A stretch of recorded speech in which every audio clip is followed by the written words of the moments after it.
Alright, you see this patch of snow working its way into Wyoming, Colorado, and Nebraska? Well, that's Winter Storm Sadie. I know, it's mid-April and we still got another winter storm, and this is going to be bringing some snow to the Midwest and Northeast throughout the next couple of days. Now, before I get started, I will say I make these forecast videos every single morning, so if you're somebody who enjoys following the weather, or you end up enjoying this video, you can subscribe to my channel. Alright, let's just take a broad view of what Winter Storm Sadie is going to do as it moves across the country. You can see the snow really starts to work into Nebraska throughout the day today. And then you're going to see it actually start to intensify. We got some heavier snowfall rates as it moves through the Midwest. And then when it goes through the Northeast, it's actually going to bring some decent snowfall totals too. It's not the biggest winter storm we're going to see this. Well, technically we're in spring now, so I don't even know why we still call them winter storms, but hey, it's not the biggest, but it's mid-April, so we can't complain, right? Alright, so looking at the total accumulated snowfall as it moves through Nebraska, Kansas, Iowa, Missouri, you can see Wyoming and Colorado, it's got to get maybe 6 to 8 inches. In this one select location, majority of the state probably in the 2 to 4 inch range. And then Nebraska is actually getting some decent accumulations with this one, 3 to 5 inches. And then very southern Iowa, northern Missouri, getting maybe 5 to 8 inches with this one, while northern Iowa and majority of Missouri not really picking up any snowfall with this. So that's what Winter Storm Sadie is going to do as it moves through these states. And then after it moves through those states, it's going to move up into the Midwest. And the Midwest is going to have some decent accumulations as well. There's a little blast of cold air that comes down at just the perfect time. And that's going to lead to some snowfall, especially in northern parts of Illinois. This is some pretty high snowfall rates. Whenever you see those dark blues start to work in, that indicates some pretty good snowfall right there. And especially for mid-April, that's what I keep coming back to throughout this forecast is it's mid-April, so it might not be 2 feet of snow, but man, it's pretty awesome. Alright, and then, so what time does that really come through? It comes through at about 1 in the morning on Friday. We start to see it in northern Illinois, and it's heavier rates. This is probably the bulk of the storm for the Midwest. That's some pretty big strip through basically Iowa all the way to northern Illinois of some heavy snowfall. And then that heavy snowfall just kind of spreads out over northern Illinois, Indiana, and Ohio.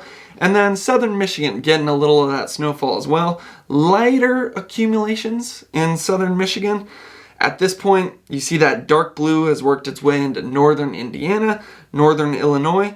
And then in southern parts, where it's a little bit warmer, like in southern Illinois, southern Indiana, that's where you're going to get the rainfall. Those freezing temperatures just don't pull far enough south for you to get some of the snowfall that the northern parts of the states are going to be seeing.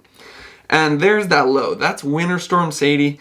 And it's really just bringing down the cold air here. We'll look at that in a second. But you can see northern Ohio at about 1 p.m. Friday, still getting some snow. So overall, it is a quick mover. Basically moves in at 1 a.m.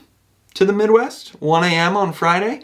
And then by 1 p.m., it's basically gone. And by 7 p.m. on Friday, it is gone. You can see Sadie right there, still bringing some rain to Indiana and Ohio, but not so much the snowfall anymore. So let's look at when the blast of cold air comes down. It's actually pretty good timing that it comes in at 1 a.m. because in those early morning hours when it's really cold, you're able to pick up some pretty good snow. That's when we saw the heaviest snowfall rates, and that's because that's when the cold air is blasting in. So let's look at Friday at about 1 a.m. You can see that cold air has really started to push down into Ohio and northern Illinois. And, you know, it's not the coldest air. We're not in the teens or the 20s. We're actually just on that freezing line. You can, whenever you see this light blue, almost with a mix of green kind of in there, it almost looks see-through kind of in a way. I don't know if that makes any sense. But that's when you're just right on the freezing line.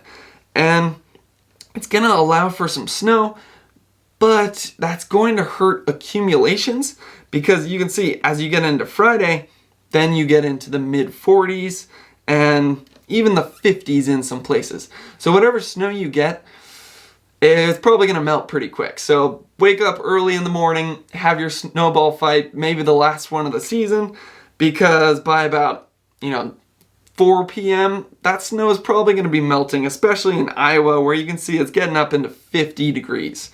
That's pretty warm and more normal for April this time of year. All right, so now we're going to look as this storm moves through the Midwest. It's gone by about 1 to 4 p.m. The storm moves through Ohio, and then it's going to be moving into the Northeast. And I was glad it took this path. The last storm we saw went through the Midwest, brought some great snowfall to Michigan. They had about 1.5 feet in select locations, but then the storm just went straight up into Canada, and the Northeast totally missed out. Well, in this one, it's taken that direct path. And part of the reason is the jet stream. You see how flat it is here? It is basically straight west-east throughout Thursday into Friday. This is showing Friday at about 7 a.m. And you can see the jet stream is just going straight west to east. What that's going to do is move the weather straight west to east. And, normally I say that this is a bad thing when it's perfectly flat lines of constant pressure. They're called isobars. When it's perfectly flat, that typically means there's no exciting weather coming. But in this case, there is a low pressure there is some cold air, so it's actually directing it into the Northeast, and then something pretty interesting happens. Up into Friday night to Saturday morning, still looks pretty flat. That's not going to give you all that powerful of a storm, and then this little trough just completely pops into the Northeast, and that is what's going to allow some of the cold air to get pulled down and allow for some decent snowfall accumulations.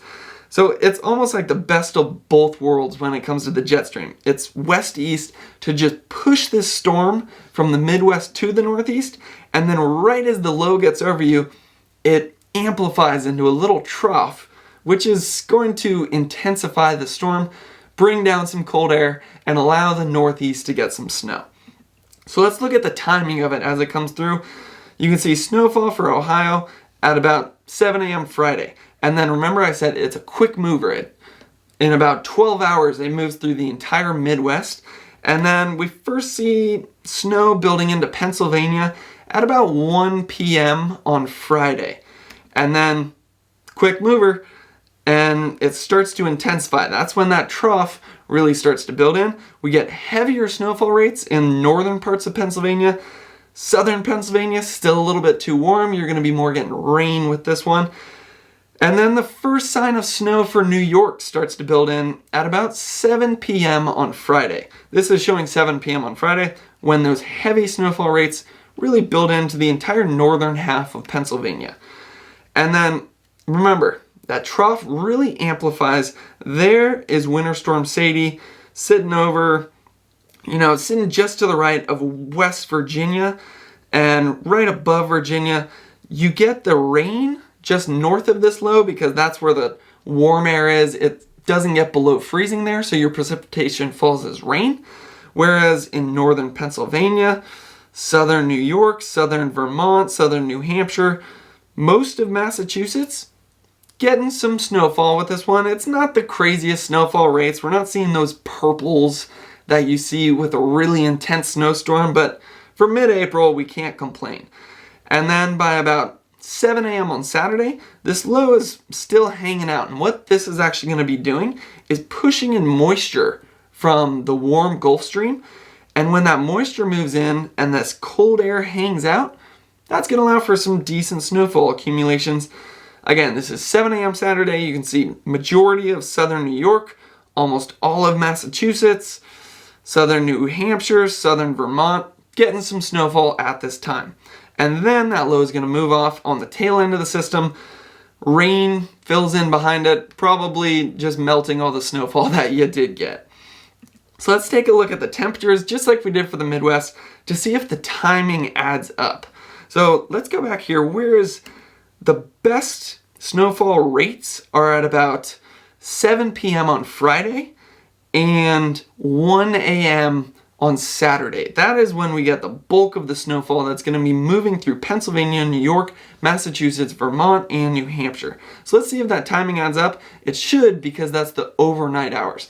That's the big thing with this storm. The timing just kind of worked out perfectly with this one, because that storm could move through the entire Northeast right in the peak temperature hours, right between like 11 a.m. and 6 p.m. And you probably wouldn't get any snowfall. But as it turns out, it's going through actually both the Midwest and the Northeast overnight hours when it's a little bit colder, and that's why we're getting a snowstorm in mid-April. So let's take a look. This is showing Friday at about, let's go back to 2 p.m. You can see majority of the Northeast in the mid-40s. So if it moved through right here, you probably wouldn't get any snowfall because it's just too warm. It would just fall as rain because, yeah, you need it to be below freezing if you want to get some snow. But as we move through Friday night, you see this cold air really start to move down, and especially where we saw the snowfall in northern parts of Pennsylvania, southern New York, very western New York, and then in the southern parts of Vermont, New Hampshire, and majority of Massachusetts.